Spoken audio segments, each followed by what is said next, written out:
Hello and welcome to the Daily Atheist. It is Saturday, it's February 1st, 2020. Hope everybody's having a good morning. I've got some guests with me this morning for Sci-Fi Saturday. I hope you guys can hear me. Here we go. I'm going to bring on Ring. Ring is going to be my guest host for today. Yep. There you go. Can you hear me, Ring? Oh, yeah, I can hear you definitely. Wonderful. And our special guest for today is Dallas Wade. Morning. Nice to have you guys. He's got his lightsaber and his Jedi hood. Came prepared. Yeah, because as far as I'm aware, we're at least starting by talking about Star Wars. I can talk about some Star Wars. Yes, so we'll that's right. We'll go from there, start with the Star Wars, go from there wherever it takes us. Remember, some of us have not seen certain things, so if there's something you haven't seen and you don't want it spoiled, like I haven't seen the latest movie yet, so if you don't mind, I mean, I know, pal, there's that guy's in it. Yeah, you can't not know that and be on the internet. Yeah, you're not missing out on too much if you haven't seen all the sequel trilogy. I haven't. I haven't seen Young Solo, and I haven't seen Rise of the Skywalkers either. Yeah, don't worry about it. Yeah. All right, so real quick, before we go too far, I don't want to forget my homies over here. I want to say hi to all the people in the chat. We have got Randy is here. Mathpig is here. Danger Hissy. Good morning, Danger Hissy. Yep. Yeah, so that's nice. Yeah, my wife showing me some support. There you go. I got to shout out. See? Yeah. I got to say hi. Hi at Danger. I can't type because I'm doing it like for, there you go. Good morning, folks. Critical Cripple Dave was here. Do you guys both know Dave? Surely. Oh, yeah. Yeah, I see him around a lot. Yeah. So he was here earlier. He's little. They were sad because I moved it back a couple hours. I was thinking, most of my guests and stuff will be American folk, and getting up on a Saturday at 5:30 in the morning is kind of a lot to ask for. Yeah. So I kind of thought I'd push it back. So you know what I say? Screw them. Actually, it's not the English people. I don't think it's going to hurt so much as it will the Aussies, because some of the Aussies is like 2 o'clock in the morning for them. Yeah. So, Sammy Jenkson, sorry, bud. Man, we got to sacrifice you. But it's like the many for the one. Yeah. Sorry. Also, thank you to Mathpig for shilling for me. Yeah. Yes, Mathpig. Hello, Mathpig. Good morning. Mathpig is a wonderful show. He's wonderful. Yeah. He does a great job. He's trying to prejudice me against the Aussies. Oh, I see. Well, you got to watch. He's always starting trouble. Yeah. I even have a banner since you guys are new. I'll show you. He hasn't really learned it yet. He even now has a line of clothing that says, blame Mathpig. Yeah.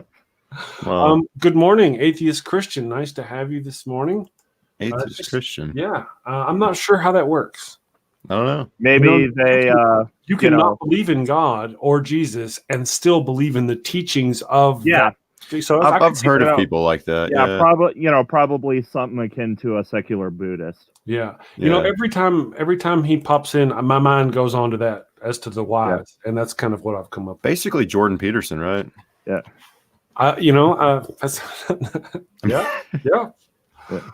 Let's see. Everybody there's wondering. There he is, and then of course Randy's here. So I just had to say hi to all my folks, and Dave will be here, I'm sure. So good morning, everybody, and guys, if you don't mind, I was talking to Dave Dallas about this earlier.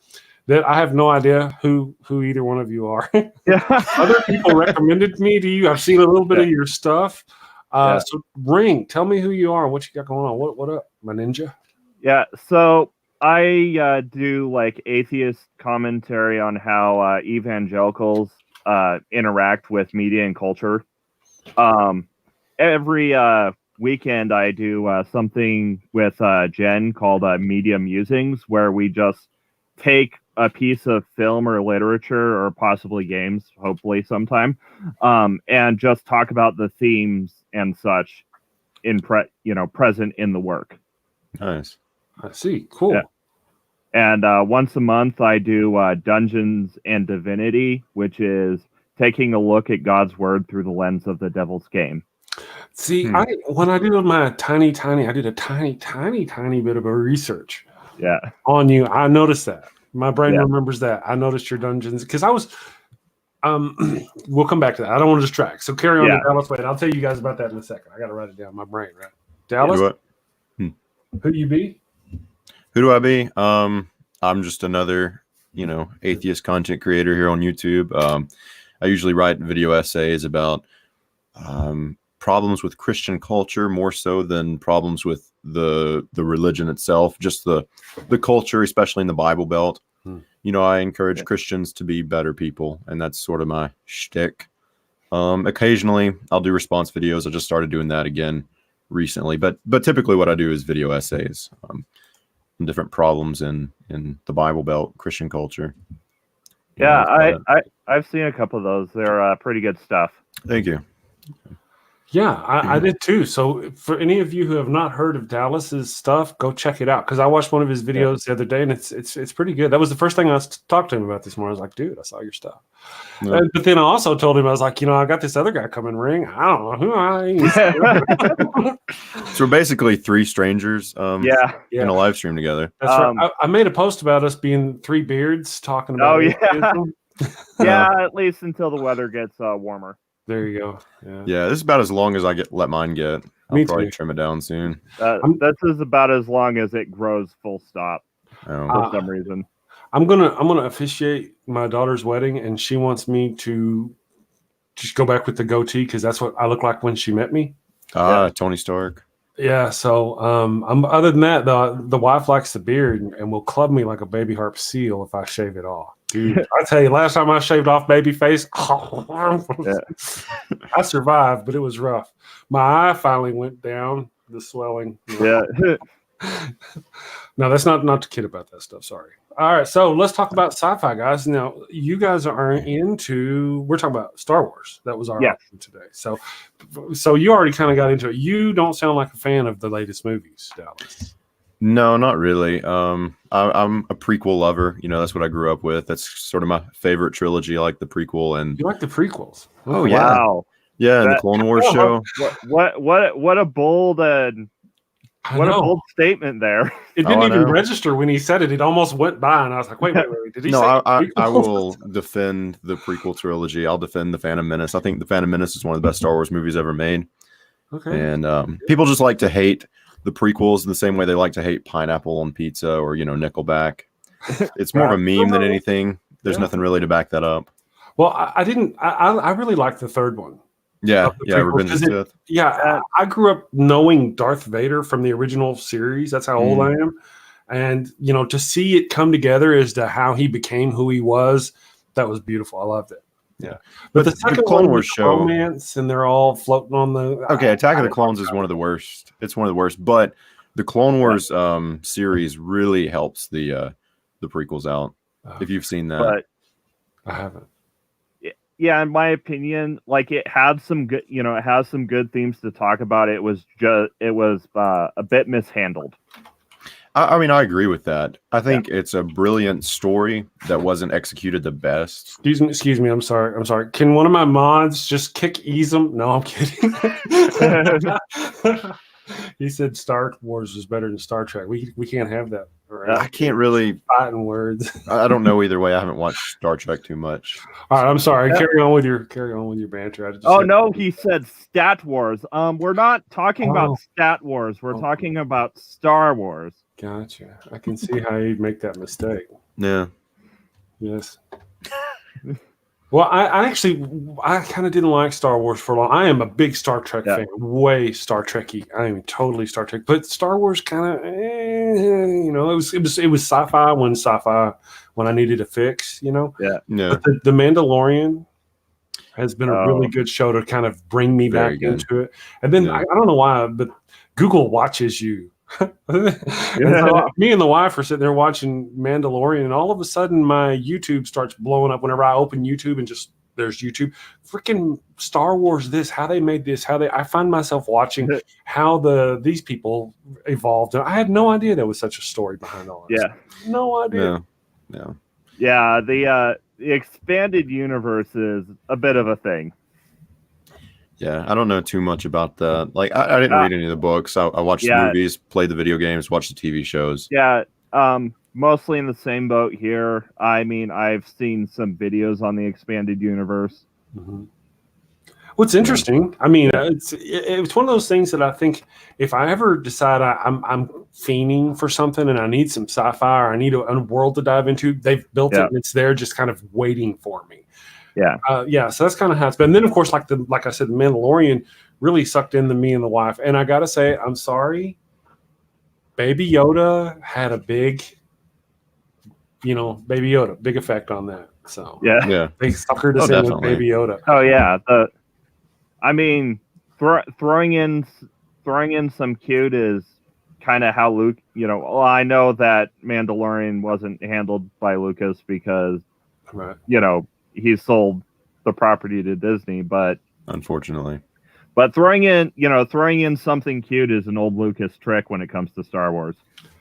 Well, it worked on us. I remember being a kid watching the first movie, and I wanted to be Luke Skywalker because I was young. I was young.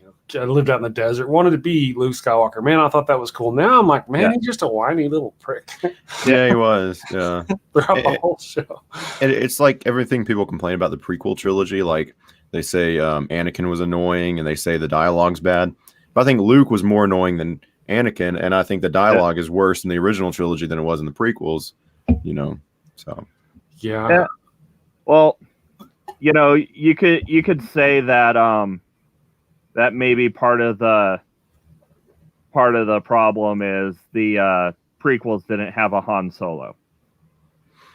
You had Ewan McGregor though. You had Obi-Wan Kenobi. Yeah. Well, yeah, but it just had it was just a bunch of Jedi. It didn't have a Han Solo-esque character. Yeah, you didn't have some rogue human. You didn't have some normal guy there to be snarky.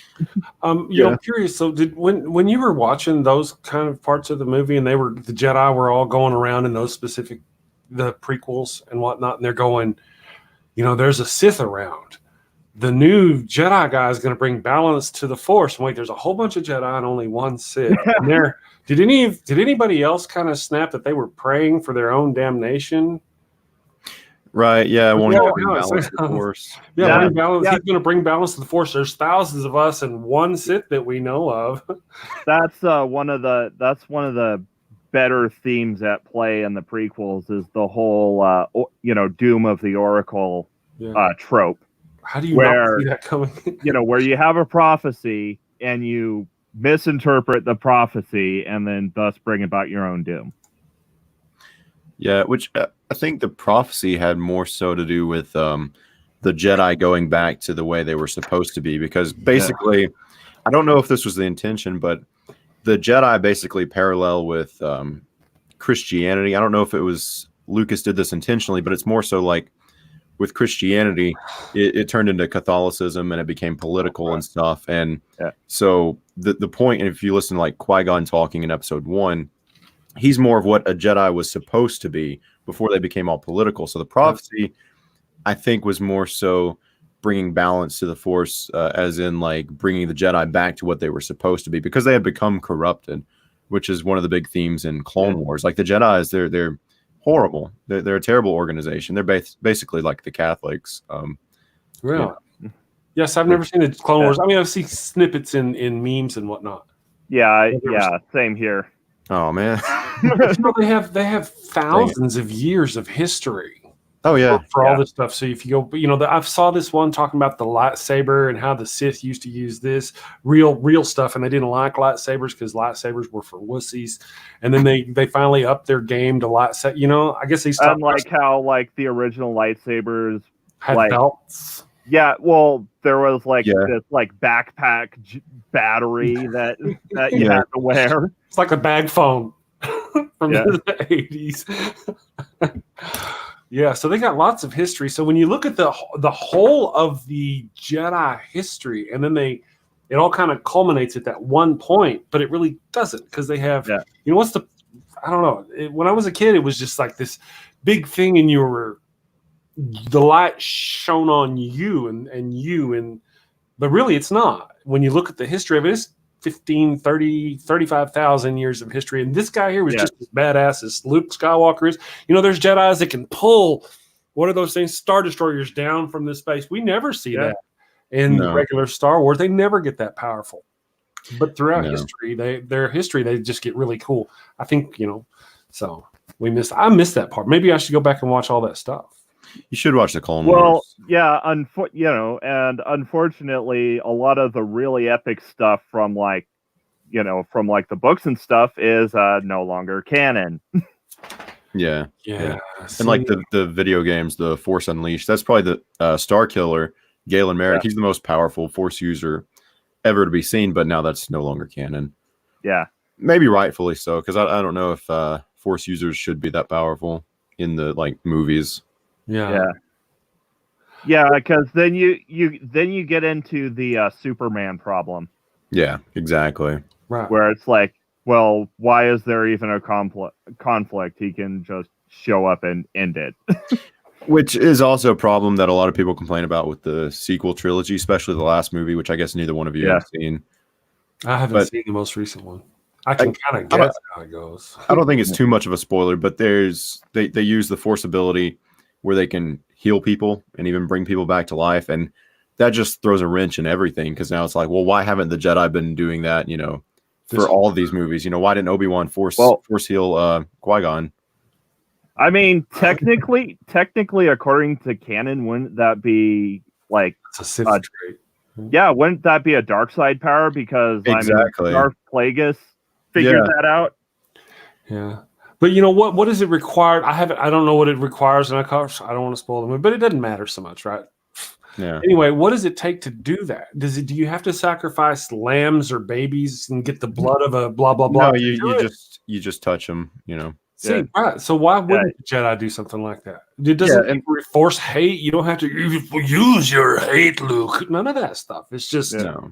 But yeah, it's like Ring was saying, like that was what Sidious was talking about, telling Anakin, the dark side of the Force is a pathway to many abilities some, find to be unnatural. That was one of my favorite scenes. So yeah, that should be like a very, very special power. I mean, that's what Anakin turned dark for. And then just willy-nilly anybody can do it in the new movies, in the last movie anyway. So what's kind of what? Well, it's because Rey's the best Jedi. Yeah. See, is that the deal? Is that that's kind of, I don't know. No, I don't know, because maybe she is. I don't know. I'm gonna just throw this out, but I may be 100% wrong because I haven't seen The Last Skywalker. But I think, so if this isn't how it is, it's probably how it should be handled. Okay. Rey isn't special because of how Rey isn't special because of how powerful she is. It's because of how neutral she is. She's like very much something more akin to a gray Jedi than light or dark side Jedi. That may be the case. I don't know. They don't come out and say it. Yeah. Well, I've heard this is the last Star Wars movie, but I don't think so. Oh, There'll no. be Star Wars movies long after we're gone. Oh yeah, I think so. Yeah, we're talking about the corporation that's effectively ended public domain just to keep their hands on a mouse. Yep. Oh yeah. Well, that's, as far as Star Wars lovers, that's wonderful, because you're gonna have content for the rest of your. Well, I mean, technically, Star Wars lovers had content all the way up to, up through the prequels. That's true. All the books and comics. But and after that, we had the Clone Wars series, which was still going, and Disney shut that down, which they're giving us one more season. Wasn't it because of his wife or something that he didn't want to do what? Wasn't it because of Lucas's wife that he didn't want to make any more movies? I don't know. I thought it was because of the criticism the prequels got. Maybe too. Yeah. Maybe that as well. There was a lot of that.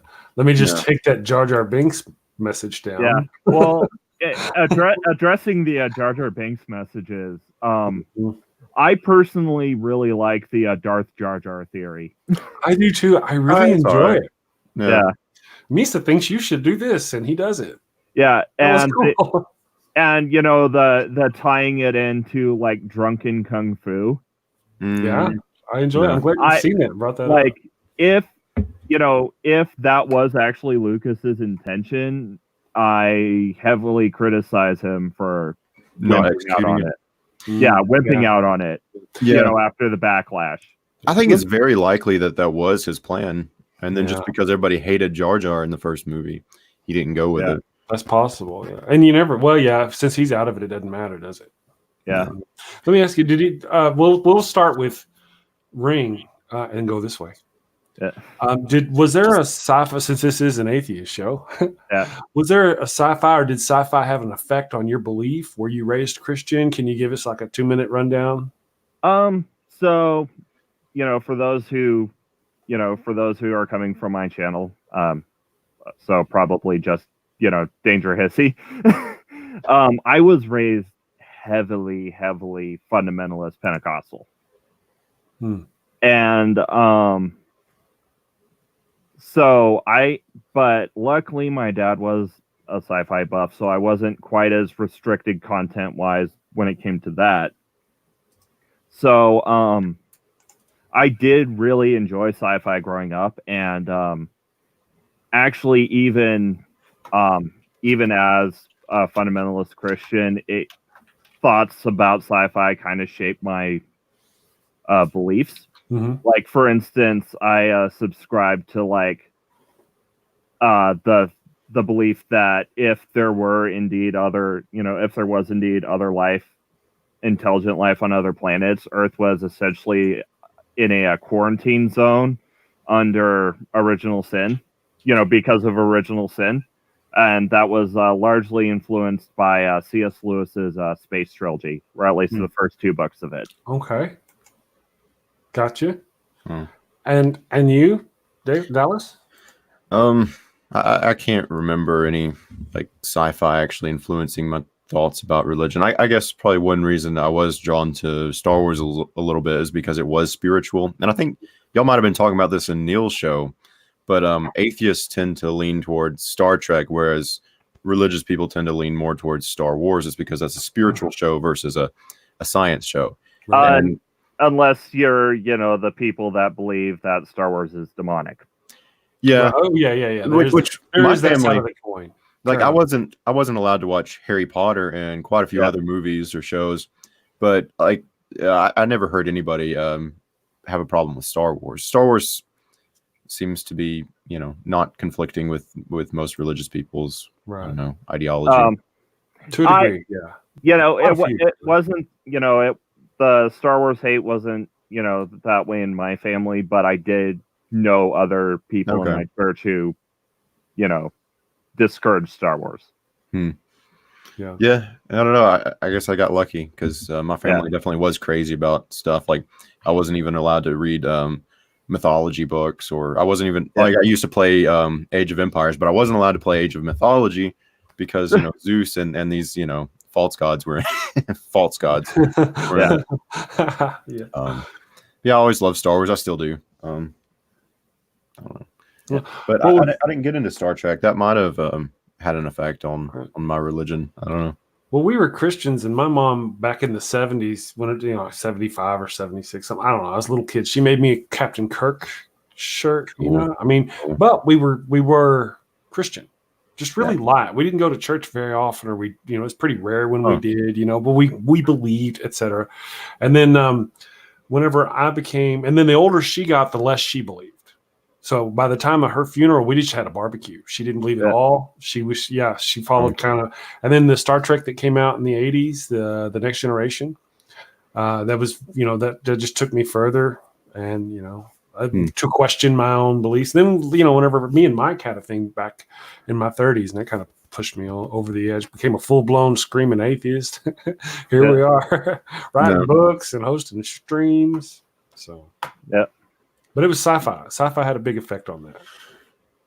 And then if you Babylon 5, either one of you seen Babylon 5? Unfortunately not. Exactly. Didn't have cable growing up.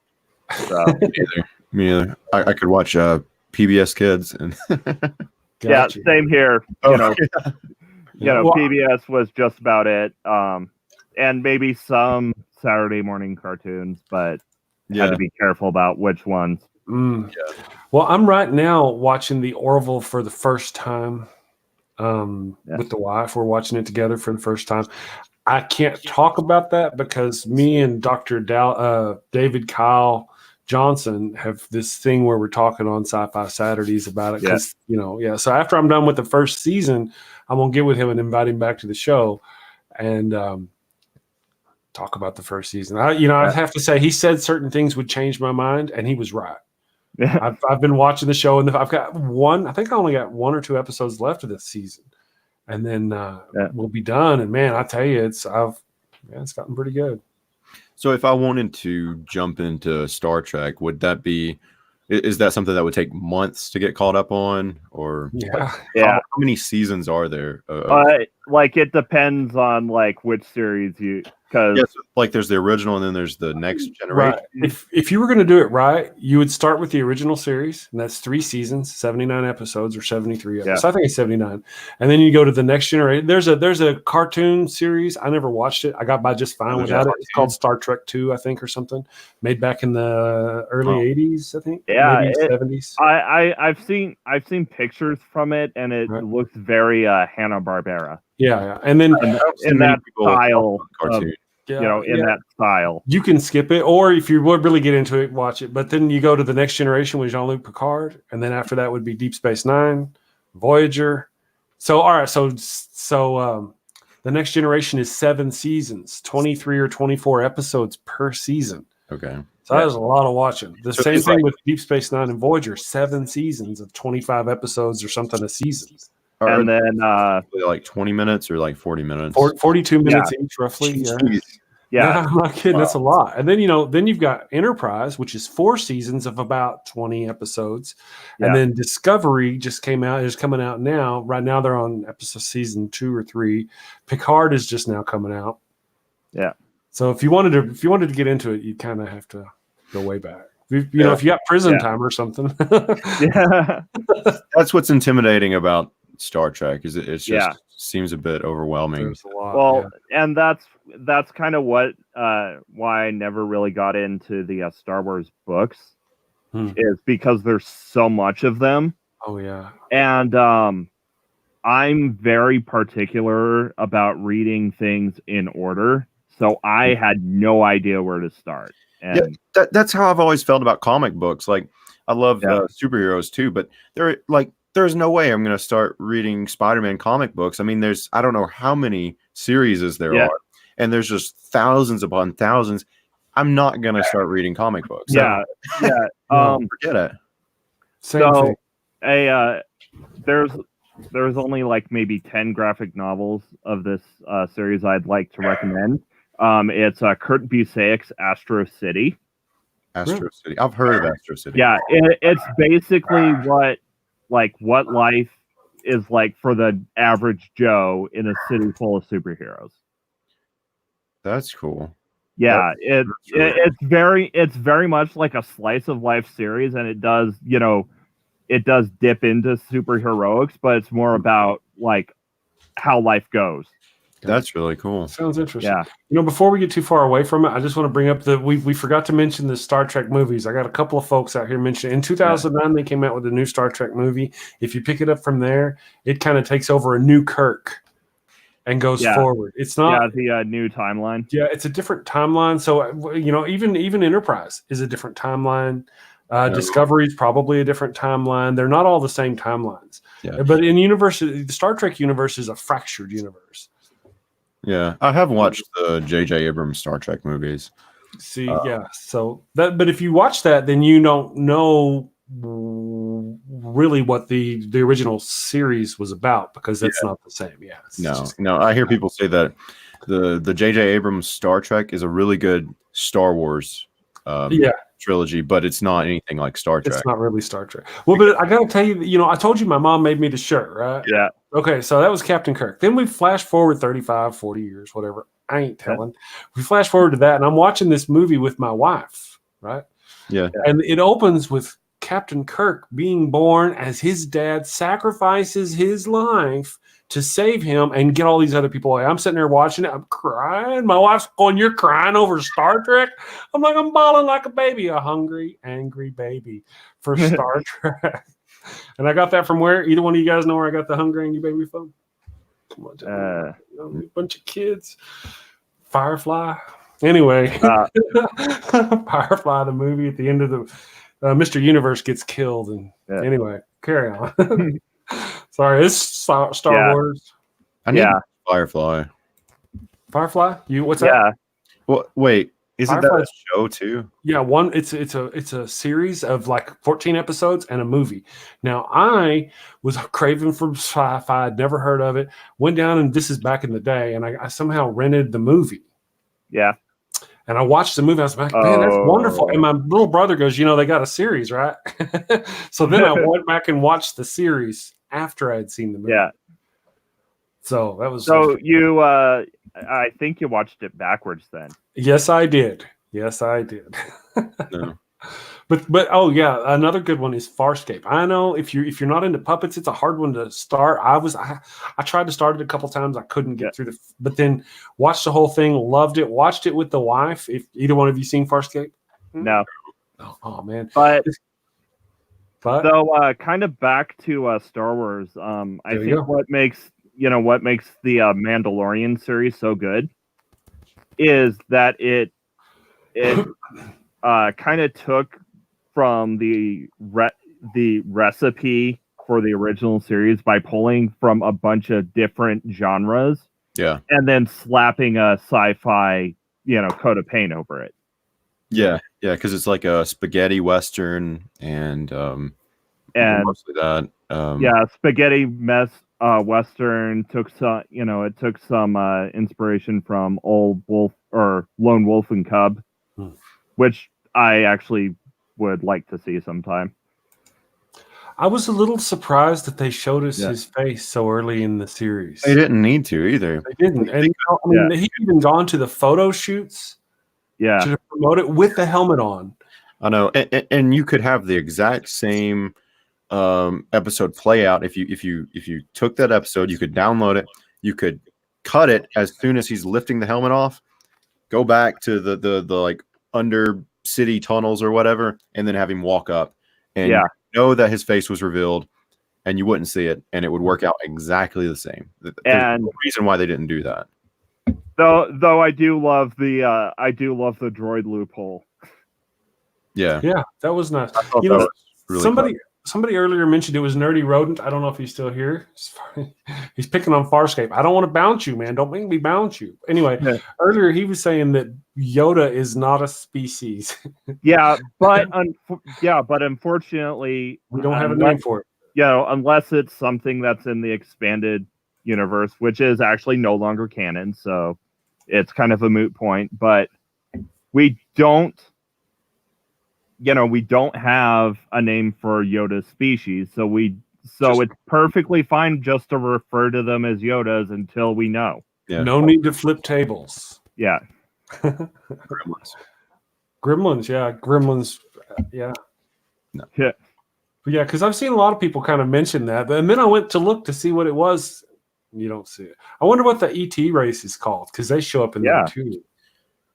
Yeah, and I heard a really fascinating as to why. I don't know if this is not canon, right? But I heard that this theory as to why humans are there is because humans left Earth and were going somewhere and went into like a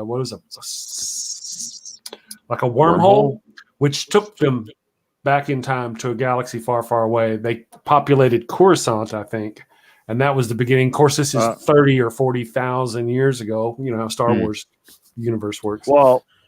That's interesting. I think that's interesting. Actually, I'd kind of hold to the opposite theory. Okay, that Earth is populated by humans from a galaxy. Well, the thing is, right? Our galaxy is moving through space. Yes. Yeah. So a long time ago, our own galaxy was far away. The Star Wars galaxy. Oh, beautiful. Yeah, that's true. Okay, I like it. Yeah, I see that. Yeah, that's interesting. Yeah, as much as I've watched Star Wars and obsessed with Star Wars, I've not heard too many people talk about the origins of the species or the planets or anything. I don't guess any of the media actually really explores that. Well, go ahead. So actually, at least in the original trilogy, a lot of the quote unquote planets where the action happens aren't actually planets; they're actually moons. Yeah. Yavin was a moon. Endor was a moon. The forest moon of Endor. Yeah. Yeah, I think Hoth was also a moon. Hoth might have been a planet though. Yeah, it's true. But were they weren't the? Are we talking about the moons around the same planet? Is that what we're talking about? I don't think so, because you can look at maps of the galaxy. Yeah. I was just trying to figure out why it mattered. No, it's just a lot of people call them planets, but technically they're not planets; they're moons. Gotcha. Yeah, which a moon is a planet. It's a smaller planet that just happens to orbit a planet, a bigger planet instead of a sun. Instead of a star. Yeah, because planets and moons they form the exact same way. It'd be like it'd be like, say, if we colonize Ganymede and you get and someone asks you like, oh, what planet are you from? Oh, I'm from Ganymede. No, Ganymede's a moon. Right. Well, maybe we just need to come up with a word that specifies a celestial body that is habitable by humans. Yeah, a world. A world. Yeah. See how easy that was? Yeah. But then you got people going, well, a world's not a moon. I guess I don't know. No, I dig it. I like world. World is good. Yeah, I find, we here have determined world to be the proper word. For all practical purposes, world would fit, habitable moons. Yeah. There you go. I like it. That works for me. But in this universe, though, one of the things I thought was really fascinating was things like, what's the water world called? Oh, Camino. I thought the work on that was just gorgeous that they did. Lucas Studio. I think a lot of the planets, even in the prequel trilogy, I think they're really beautiful. I like Mustafar. I mean, it's not really beautiful; it's a bunch of lava, but I think that's one of my favorite planets that's ever been in Star Wars. It's really whenever cool. when they drop Order 66, whenever he does that, that's when we kind of get it right. Then at that moment, flash from all these different worlds. It's beautiful. One of the most beautiful sci-fi things I think I've ever seen. It's just, of course, murder, death, kills about to happen. All your heroes are going down. It's ugly, but it's beautiful at the same time. Yeah, one of the things I really enjoy about his work. So, got my dogs going crazy. I'm sorry. Yeah. So I wonder if George Lucas ever did, I don't know, in his head decide how life originated in his universe. I doubt it, because even as you look at how the original trilogy was made, it was largely by the seat of his pants, and he actually had a lot of input from other people. Mm-hmm. Yeah, which is kind of what led to the mishandling of the prequels, is because he got a bit too big for his britches and and wouldn't take input from anyone else. I don't know how much the stuff we see on YouTube, I don't know how accurate all that, because when you go to YouTube, you can find all kinds of histories about all kinds of things, and this thing evolved over here, and this person evolved over here, and I often wonder where do they get this material from? Clearly, as you're saying, it's no longer canon, right? Yeah, it's probably all from the expanded universe. To keep up with. If it's seated in lore, then it's probably from the expanded universe, and which is like we've been saying, no longer canon, right? Which is I've heard that before. Go ahead. Yes, Wills. I've heard that. Wills. That I'm probably I'm probably taking something different than from what atheism was probably trying to get at. But there's a couple of fantasy series. It's most by Robin Hobb. It's most prominent in the Apprentice Assassin series, but in her magic system, there's the wit and the will. And the will is like kind kind of like telepathy between humans, while the wit is something more akin to warging in Game of Thrones. So Okay. my brain makes weird connections sometimes. Yeah. I think the wheels in Star Wars, they're basically like gods, but they exist within the universe, just in some spiritual realm within the universe. So they're not like gods we have like in Abrahamic religions or whatnot. It's more like the Tao from Taoism, which I think is what the Force is very much inspired from. Oh too. yeah. Michael's got a good question. What is canon? What can you define what canon is for us? I think it's like all the movies, the Clone Wars shows, and then the Mandalorian. I think is what Disney considers canon. Yeah, canon is whoever owns the IP, what they decide. So technically, canon right now would be the 6 original movies, the 3 sequel movies plus Solo, Rogue One, and the Mandalorian, and then you got Clone Wars, you got Rebels, and there's a show called The Resistance, I think. I think those are the only shows. I think that's all the canon. This is delicious. We have actually multiple canons. We have the Disney canon and the before Disney BD canon. So yeah, what I would consider canon is the 6 movies, the 3 prequels, the 3 originals, and then the Clone Wars show, and then all the video games were canon up until Disney. So you had the Force Unleashed, you had the Battlefront, you had Jedi Knight, Force stuff, really cool Force stuff from the Force Unleashed, right? And Knights of the Old Republic. Yes, Knights of the Old Republic. So those are no longer canon now, according to Disney. Yeah, so I have heard Disney.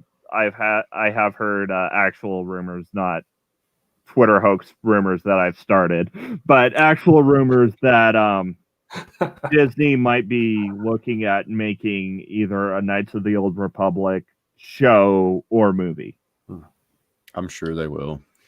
And see, that's what I was saying. From what we've seen, whenever we started this Star Wars thing, talking about the expanse of their universe, and that this guy over here, if you go back 15,000 years, this guy, he was much more powerful than anybody we've got today.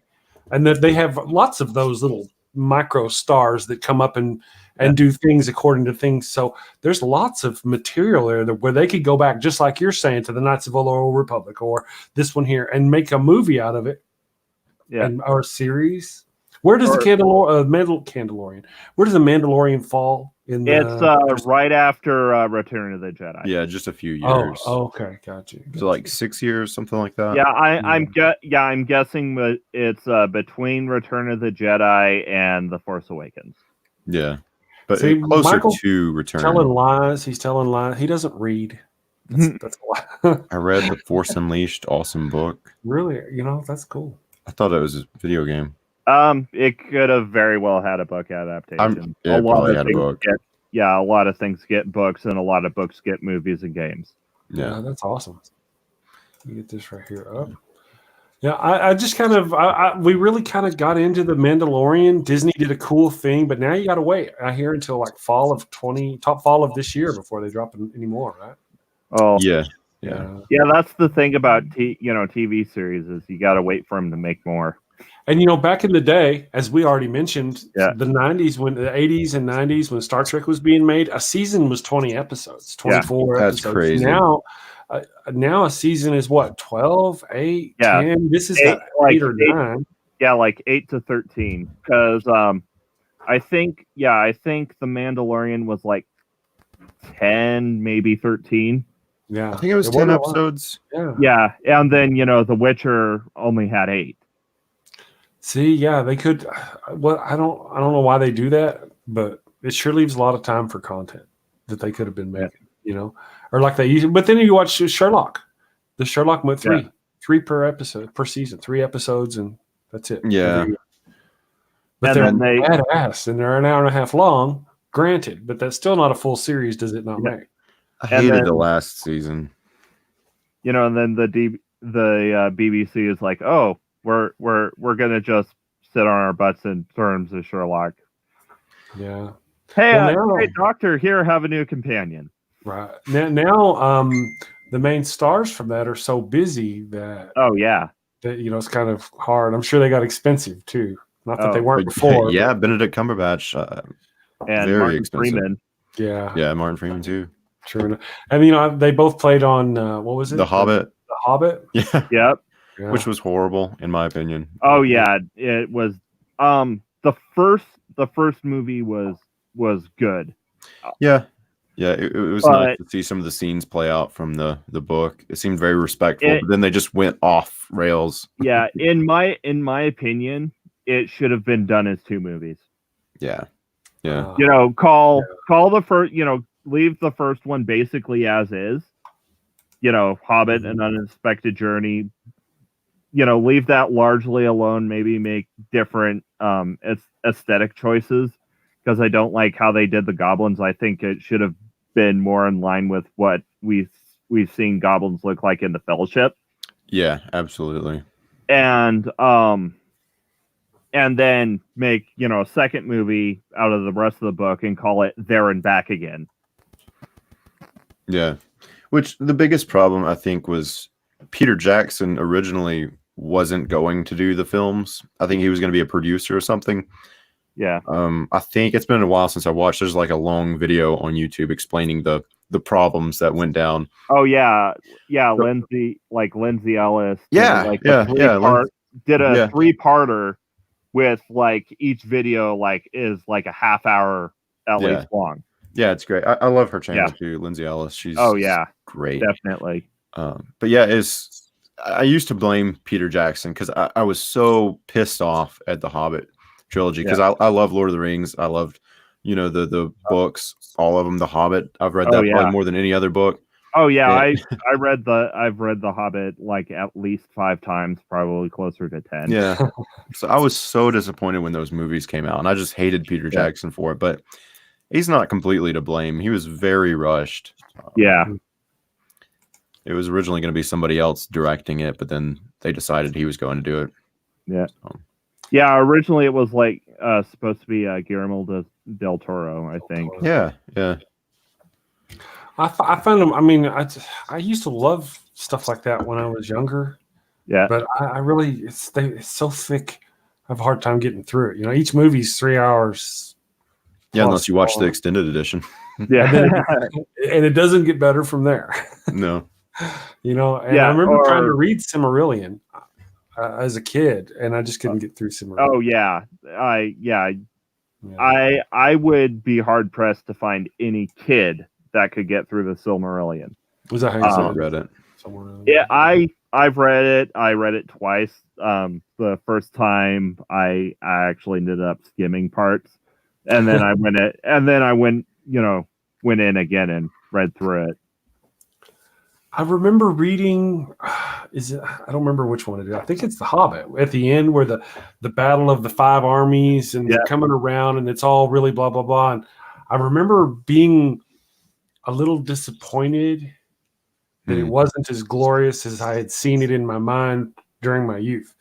But, I still, that's it. There's nothing else. There's no other rivaling at all orc, elf kind of movie. It's just doesn't happen. So if you're into that kind of thing, that's what you got, and that's really nice. It's pretty good stuff.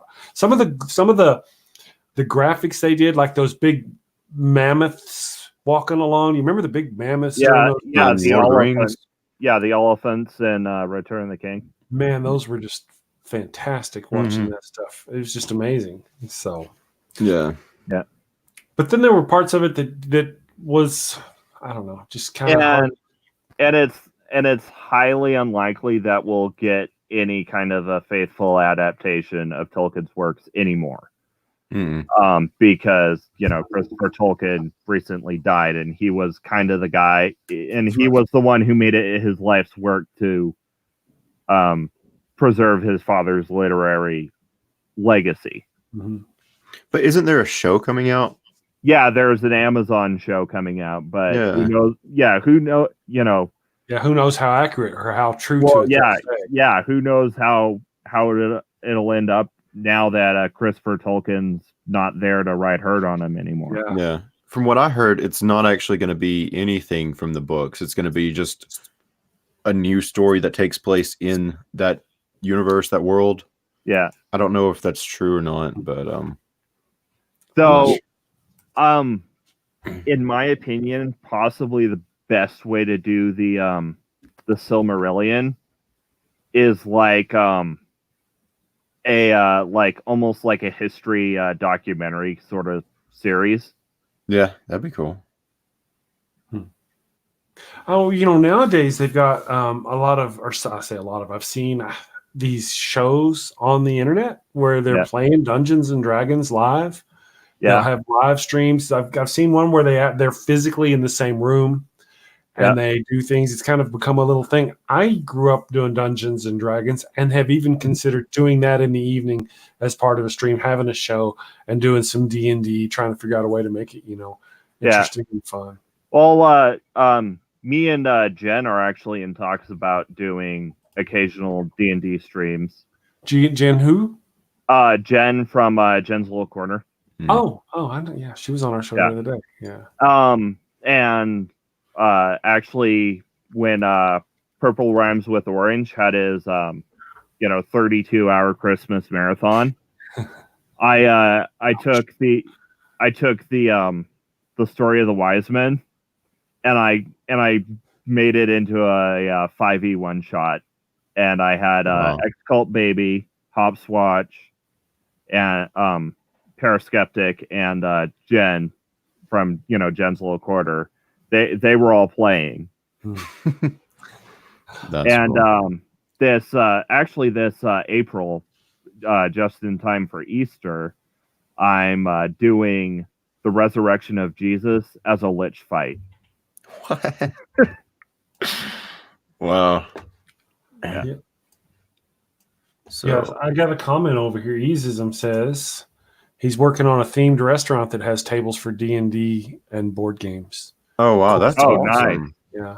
It's just kind of going on, and there's going to come a time. I don't know. I work for senior communities over the country. I do IT for them, and so I get to see some of the things that happen with seniors and what they're into. Now they're into bingo and cards and this and this and this. But as we get older, D&D will probably be the prominent game in senior homes and communities because that's just the way it works. What is it? Okay, Boomer. Yeah. Boomers are just a little bit older than me. I'm the first. I'm the leading edge, I think, of Gen X, and Boomers are just a tiny bit. So I'm not that bad, right? Don't let the beard fool you. We all got beards here. What was the color? Yeah, the color. Yeah. So don't let that fool you. No, I was kind of for that edge, and that was one of the best parts. Yeah, I mean, we have old Obi-Wan, and one of us could possibly pass for Ewan McGregor. I wish I could. I do have Qui-Gon's lightsaber, though. This is Qui-Gon's lightsaber from episode 1. And again, I recently watched a whole YouTube thing on lightsabers and the origins of them. And now you're the different colors. Yours is green, so that means X, Y, and Z. Could you do that again? Turn it on. That's pretty awesome. Yeah. Well, and who knows if that's actually canon anymore, because a lot of that was established in the expanded universe. Just don't ruin it all for everybody. Yeah, I think what I've heard is Disney's changed it so that like the Kyber crystal literally takes the color of whatever type Force user you are, whereas like in the original canon, it was you chose a color, even though it was dependent on what type of Jedi you were. Well, like Sith had their own synthetic crystals. Right. That's why all their lightsabers are red. Yeah. But now it's from what I heard, Disney's changed that. So like if a Sith took a Jedi lightsaber, it would corrupt the crystal and turn it red at that point. So that would actually kind of be an interesting visual aid in like so if you're watching, a movie with, either a dark, Sith being tempted into the, being, redeemed into the light, or a light side Jedi being redeemed into the dark, you can watch the color of their lightsaber change as their character progresses. I think it's an interesting idea, but I think, and it could have been cool, but you would have seen, if that was the case originally, you would have seen Anakin's lightsaber turn red. It's true. And it was blue through the whole fight. Yeah. But I don't think it's a bad idea. You could also use it like to weed out the ranks. You could just hand a lightsaber to anybody that came in the door just to see if you had a Sith coming in. Yeah, they could have just handed, Sheev Palpatine a lightsaber and see what color it turned. Like, hey, there's something wrong here. Which one do you prefer? I'm going to call them old canon, new canon for Disney, post Disney, right? Which do you prefer? If you had a choice, would you stick with the old canon, or do you like where they're going? Old canon. Yeah, I'd say old canon, because while like I said, while I haven't actually gotten into like a bunch of the books and comics, I've seen enough that there's like a lot to explore with the old canon, especially since at least the expanded universe had gray Jedi, which aren't about the dark side or the light side, but they're about keeping the balance between the two. Within themselves. Within themselves. I was fixing to ask, do they go around slaughtering whenever too many of them grow over here? They just, there's too many Sith over here. Let's go knock them back a little bit. I'm just kind of curious how they went. But you meant internally. Yeah. My version's better. In fact, I've seen some things, I'm not sure how accurate they are, that Qui-Gon could have possibly been a gray Jedi. Yeah. Yeah, I could get that. Yeah, whenever you watch, I don't know, it's kind of hard. The Jedi, it's complicated. It's not as simple as ever. How you ever notice that in a lot of movies or series, the bad guys often capture the good guys, but the good guys often kill the bad guys. Yeah, you ever notice that? Conveniently, yeah. The bad guys will capture them. Well, who's the bad guy there? So we take Obi-Wan for an example. He sits there and he goes, "Hello there." And General Grievous is standing there and he sends these guys at him and he pulls this thing down. Well, one of them gets caught. It's hurt. It's helpless. And he walks by and slaughters it as he goes. That may not actually be accurate, seeing as how they were all droids. So can you kill something that's not technically alive? And that's exactly right. How do they feel about in the universe? I didn't watch it this time, but there was even a video that I probably will now go watch on YouTube that tells you about droid awareness, how aware they are, who's aware. Did he kill a sentient being? I don't know. I got to go watch the video now. But how he saw it obviously was not like that. Because Obi-Wan, he didn't consider droids people, whereas Anakin did, and that is an interesting debate. It doesn't get a lot of focus. I think the Mandalorian's exploring it a little bit. With IG. Yeah, like Mando hates droids, and if you watch like the Clone Wars series, Obi-Wan didn't give a crap about droids. Like R2, R2 was just another R2 unit, but Anakin, considered him a friend. That's true. And it would make sense growing up as a slave. Yeah, right. True. Yeah. That's a good point. Actually, there's a lot of complexity in the prequels that didn't really get. It didn't get as explored as it should have. It should have, because like the thought was there, and I think George Lucas has a lot of really brilliant ideas. He just needs people to help him put that into a film. Like the prequels would have been amazing. I mean, you've got all this political drama going on. You have literally a Sith Lord infiltrating the Republic and turning it into an empire. Right. Yeah. And that could have been amazing. It's just George Lucas needed some help with that. Yeah.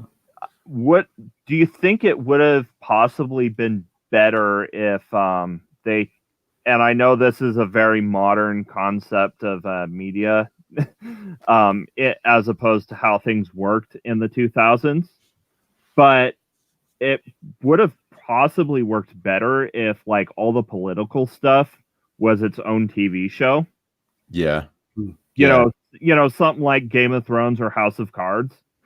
I think it would have been better. Yeah. And then the movies were, the space battles, the Star Wars. Yeah. Yeah, I think so. And you get that in the Clone Wars. It focuses a lot on the the politics going on. Yeah. But yeah, I think if they did the prequels entirely as like TV shows they do now, like streaming shows, it probably would have been better. Yeah, I played, I think, Battlefront 2 as far as the video games. And I The followed original Battlefront Battlefront 2 or the EA Battlefront 2? There's an old Battlefront 2 and there's a new Battlefront 2. Okay, the answer I think is both. Okay. Yeah, one was all. Did you play it on a PlayStation 2 or a PlayStation 3? Neither. I played it on a computer. I got a big old huge one, big old massive beast of a game. Were the graphics good or did the graphics suck? Yeah.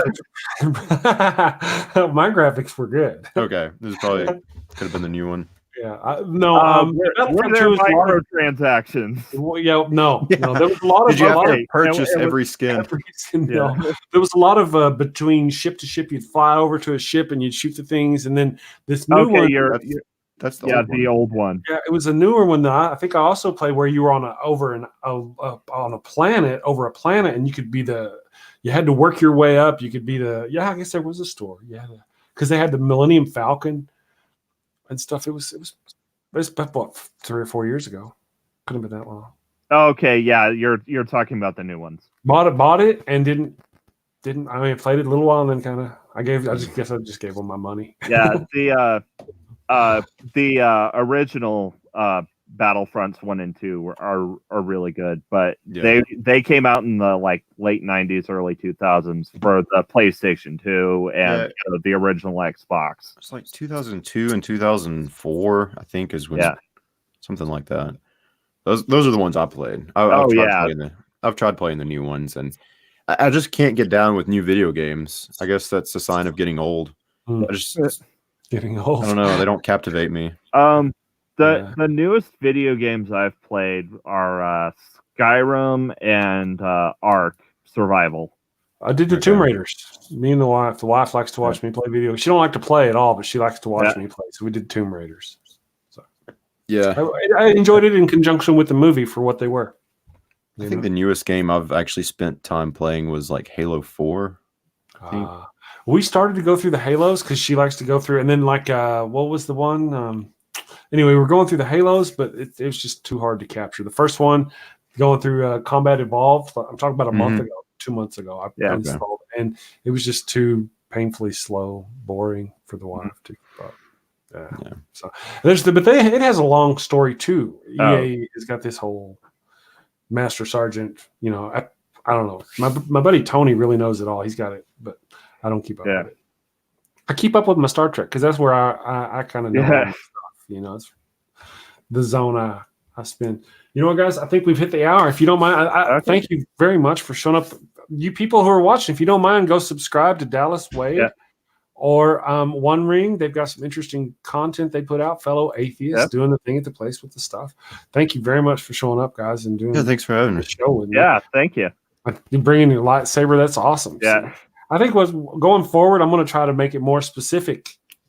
This time we are specifically going to talk about this. I think that's going to work better. Well, I mean, even just talking about Star Wars is a very big topic. That's why it is. That's why when me and Jen do our media musings, we're just taking May and we're making it Star Wars month. And we're going trilogy by trilogy. Yeah. Because there's so much there. So much. Yeah. One idea, I mean, it's your show, you do what you want. But one idea would be maybe give some homework, basically. Hey, mind your business. No. We could watch this movie or this trilogy, and then we can talk about it. Which that might turn into more of a review show. Which well, that's kind of what we're doing. Really. Yeah. I mean, I'm doing that with the Orville now. We talk specifically about a specific Star Wars movie next time. Actually, next week we're going to have a lady on the show. I don't remember her name. I'm sorry if she watches. I'm sorry, but I forgot her name. She's going to be on the show, and she's really into some very, I believe, eclectic sci-fi. Really odd stuff that I would almost say a lot of us have not heard of. Huh. Yeah, she really digs it. Let me see if I can find something. Yeah, if you're talking about like sci-fi novels, I may have heard of it because that's a lot of where my experience with sci-fi is. Mm-hmm. I normally don't read fiction. That's something I'd rather watch or play on a video game.